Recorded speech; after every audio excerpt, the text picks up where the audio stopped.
بسم الله الرحمن الرحيم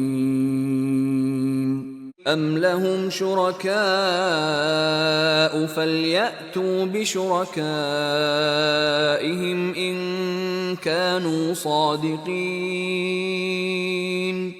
يوم يكشف عن ساق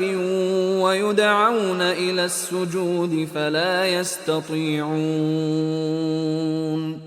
خاشعة أبصارهم ترهقهم ذلة وقد كانوا يدعون إلى السجود وهم سالمون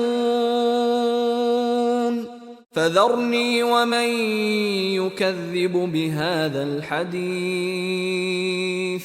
سنستدرجهم من حيث لا يعلمون وأملي لهم إن كيدي متين أم تسألهم أجرا فهم من مغرم مثقلون أم عندهم الغيب فهم يكتبون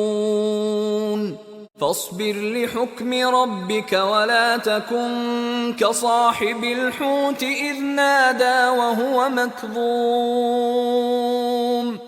لولا أن تداركه نعمة من ربه لنبذ بالعراء وهو مذموم فاجتباه ربه فجعله من الصالحين وإن يكاد الذين كفروا ليزلقونك بأبصارهم لما سمعوا الذكر ويقولون إنه لمجنون وما هو إلا ذكر للعالمين